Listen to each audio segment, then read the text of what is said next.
How's it going, everybody? I'm Drifty from Driftwood Gaming, and in this RPG Maker MV tutorial, I'm going to teach you how to use Yanfly's weapon animation plugins and how you can combine Photoshop or GIMP or any image editing software you want to use your icon set or any art you actually want to make into a weapon that you can use in game.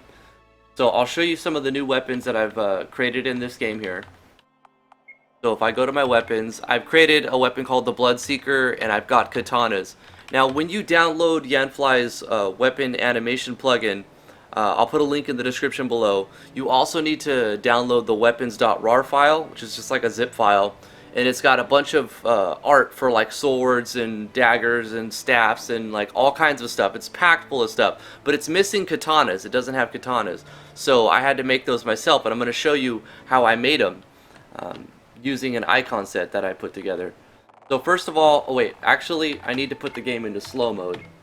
Let's turn on sync monitor FPS. Otherwise you probably won't be able to see the attack because it'll be too fast. So we're putting the game in slow mode, and let's attack with the weapons, and pay attention to the attacking the weapon animation that we're using. You can see that's a custom sword there, and then this is another custom katana. Just skip to the next fight. I made these guys all warriors and gave them ability to use the katanas, even though they're not going to be able to use katanas in the game. Boom, boom. That's a great sword. There's the red one. There's a blue one. Skip, skip. There's the blue great sword. It has like an aura around it. And this one's just a regular katana. It has no aura around it. That's a green one. You're basically going to just kind of open a couple of files. Oh yeah, I also updated Ice Beam and made a Fire Beam action sequence. But that's beside the point. Just show it to you real quick. Alright, so let me show you how I did it. We're going to include the plugin. We're going to need the Equip Core from Yanfly. So you're going to need Equip Core, and you're going to need the Weapon Animation plugin. So when you get it, you just plug it in, play. You really don't have to do anything with the parameters. It should be set to this as default, but you're going to need to create a new folder on your in your IMG folder. So you're going to have to create weapons or whatever is spelled out right here. So to do that, it's really simple. You just go to Game, Open Folder, and then inside your IMG folder, you create a new folder, call it Weapons. Inside this folder, you're going to download the it's on Yanfly's freebies website. I'll put a link in the description. The weapons.rar, and you extract all of those files into here. Make sure it's not a folder inside of another folder that says weapons. It's just IMG weapons, and then here's where all the PNG files will be. See, all these are from Yanfly, except for the ones that I've created, which are like the Bloodseeker sword and the Great Katanas and stuff, which are these right here. Once you've done that, on your weapons themselves, you're going to put a little note tag, and it's really simple. You just do weapon image colon and then the name of the file, but you don't include the extension. You're just, instead of bloodseeker.png, just going to be bloodseeker or whatever you called your file. And then that's going to, one more thing, if you do this with a new type, you'll have to go to your system and declare that type of having a motion. It doesn't matter what image you set it to, because we're changing the image, but you do have to give it a motion, otherwise it won't show up at all. So if you create a new type, make sure that you give it a swing, a thrust, or a missile motion. And what I'm going to show you how to do is how to make the swing one, which most of these are. So it's pretty simple. What you're going to do is download GIMP or use Photoshop. I recommend Photoshop because it's easier, but GIMP works the same. And what you want to do is open up the file that's inside your IMG system, open up your icon set. So your icon set is going to have, whatever images you have in it, but you could also download a freebie icon set that has a bunch of these weapons from Yanfly, and you can use Control Plus or Control Minus to zoom in and out, and that's what we're going to be doing. We're going to select one of these weapons, and we're going to turn it into a weapon that's in game, that when you swing your sword, it shows that weapon. You could download different art online. Make sure that it's Creative Commons. If you get it online, credit the author and make sure that it's not a copyright material.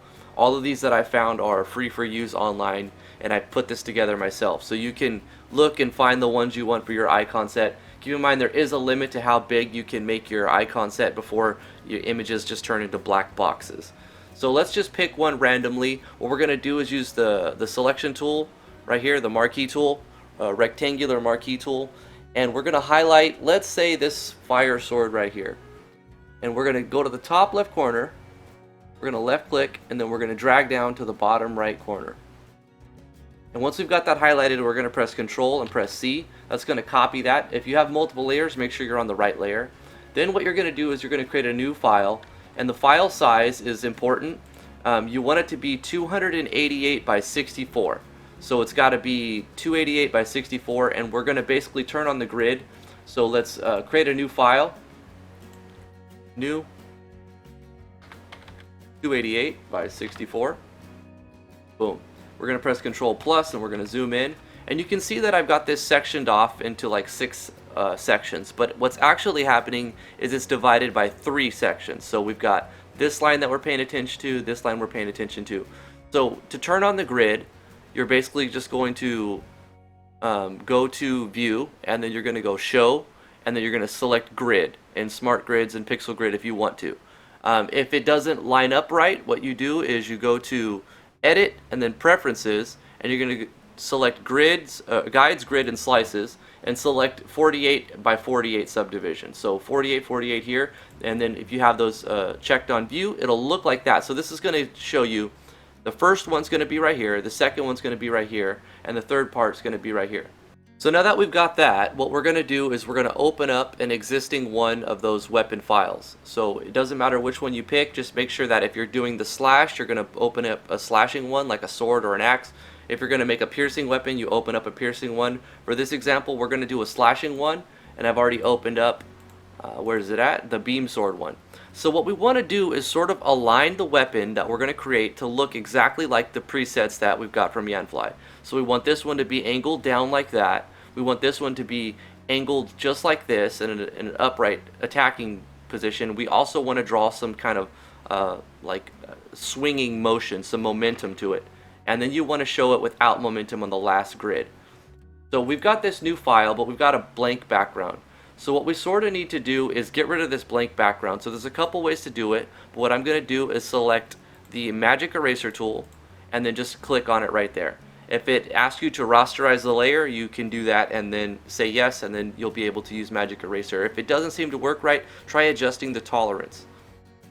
Now that we've got a transparent layer, we've got 3 sections, we want to match it up. So if you remember, we copied from our icon set or whatever piece of art you found. What we're going to do now is take a selection and with the marquee tool and press Control V. Now we've pasted that in there. It's not in the right spot and it's not in the right order. So what we're going to do is highlight that, and we're going to select the move tool. We're going to move it around a little bit, and what we want to do now is set it to free transform. So we're going to highlight this, make sure we're on the right layer, select the marquee tool, select that, right click it, and free transform. Now what we want to do is on the angle, we can kind of curl it so that it looks kind of like that. We can move it around and resize it. Matter of fact, we probably want to make it a little bit bigger. And we'll keep coming back to this beam sword as a reference. So we can see we got like one tile here and one tile here. So let's go ahead. If you switch tabs, it's not gonna save the changes. So when you make changes, you have to sort of select accept changes. So we're gonna make that a little bit bigger. We're gonna move it into a place where we think it should be. Right about like there. Let's make it a little bit bigger. And that might work. This one's kind of jagged, but it looks alright. And we're going to select the check mark to save changes. And let's take a look at our reference. It's pretty close. It looks like it's a little bit bigger, but it's probably going to work fine. You may have to edit this a few times to get it looking just the way you want. But what we're going to do now is we're going to press Control C, and then we're going to select another selection and press Control V. We're going to paste that, select that, go to the move tool, and we're going to have to flip this one, right? So we'll do the same thing. We'll free transform it. Rotate that. Once we get it to where it's sort of lined up to where we think it is, we're going to accept changes. We're going to go back to our reference and see that this kind of crosses into this section at the bottom. So we'll go back to here. Might need to move it around a little bit. We could even hit another free transform if we need to. Angle it a little bit more. We're going to highlight that again, copy it, paste it in a general area that we want it. We're going to select it again, and then we're going to move it slightly over. It's going to sort of be in a similar location as this one, except this time what we're going to do is bring it down just a little bit, because we're going to add some arcs to it, some movement to it. What we want to do now is merge the layers, so we'll select all three of them with left click, holding shift and left clicking the top and the bottom. We're going to merge the layers. What we're going to do now is select the brush or pencil tool. We're going to go all the way down to about 1 pixel. We're going to select the dropper tool. We're going to select one of the colors from the inside of the sword. Then we're going to draw, sort of like add an arc.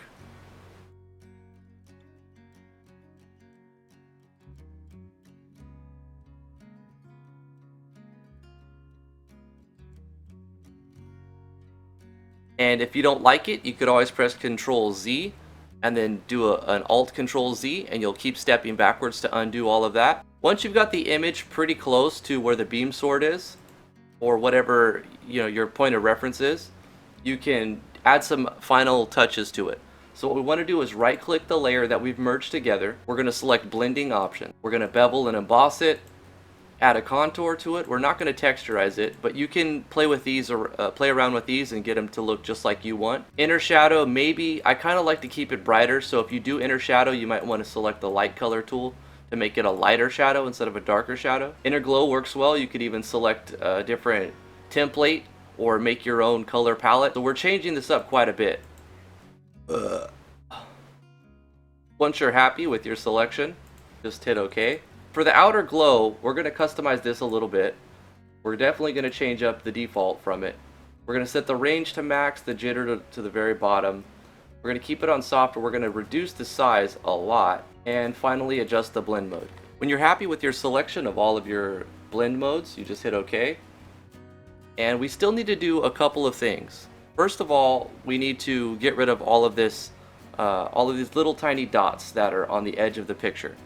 So, easy way to do that, you're basically going to select the brightest color you can get, we'll say white. We're going to select, let's say, a brush that's got a very hard color, and we're going to select a size of whatever we want, about probably 27 works fine, a little bit less for in between them, so we'll go like 13. We're going to basically make it just bright white on those spots. It looks funny right now, but don't worry, we're going to get rid of all this. So now that we've got all of those little tiny spots and speckles colored, what we're going to do is go to the magic eraser tool and erase them. And you can see that it got rid of all of the colors that were those right there. So we overwrote the colors that had the little speckles and we magically erased them. So now that we've got our PNG file, we're going to go to File, Save As. We're going to select PNG. We're going to go into our IMG Weapons folder and we're going to name it. I'm going to call this Crystallis Enchanted, and we're going to save that. Now you could also make multiple versions once you've already done most of the legwork by editing the blending options. So let's take off the outer glow. And simple as that, we're going to File, Save As, PNG, Crystallis without being enchanted. We could even further put it as Greatsword Crystallis. If you've made any modifications to one of the files of a set, it's very easy to rename them. Just keep in mind what you reference them inside the engine. A good naming convention is to name the first word the actual weapon type. So I know this is going to be a greatsword, so I'm going to say Greatsword Crystallis Enchanted. That to match up the rest of them. We've got our files saved. We can continue to edit this if we want by adding different kinds of, we can change the color of it or the vibrance of it to make it even stand and pop out even more. So let's up the vibrance and the saturation on it. Looks like a unicorn threw up on it. We'll save this as Greatsword Crystallis 2. We can even go back to the blending options, put on that outer glow again. File, Save As, Enchanted 2. And there we have it. We've got a new sword, but we need to test it because it may not be in the exact position we need it to be, and it may not look correctly. So we'll have to edit this a few times, but let's take a look at it in game. So we're going to go to our weapons. We're going to create a new weapon. We're going to select the same base file that we selected from the beginning. We're going to call it Crystallis. Give it whatever description you want. whatever traits that you want it to have. Edit the note tags to be exactly what you want them to be. And one important note tag is we need to include the name of the weapon we're actually using. So for this one, let's take a look at the last one we created. So this would be Greatsword Crystallis Enchanted 2. Now what we're going to do is have our main character start with that weapon. Make sure to set the weapon type. Give it whatever price or animation you want it to have. Now what we'll do is set it so that our main character starts with that weapon. And let's test it out. And there we have it.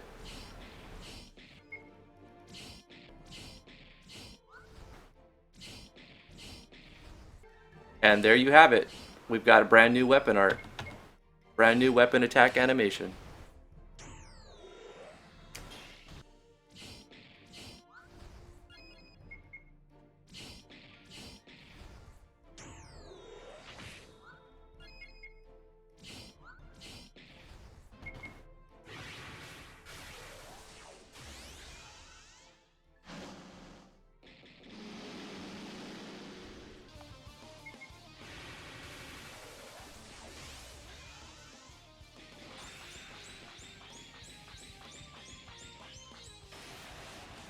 Let's change it up and look at the other one we created.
So that's going to do it for this tutorial. Hopefully you guys enjoyed that. Yeah, if you did, please give this video a thumbs up, like, favorite, share, subscribe to the channel if you're new here. If you have any special requests, put them in the comments below. You guys know what's up. We'll see you guys in the next tutorial.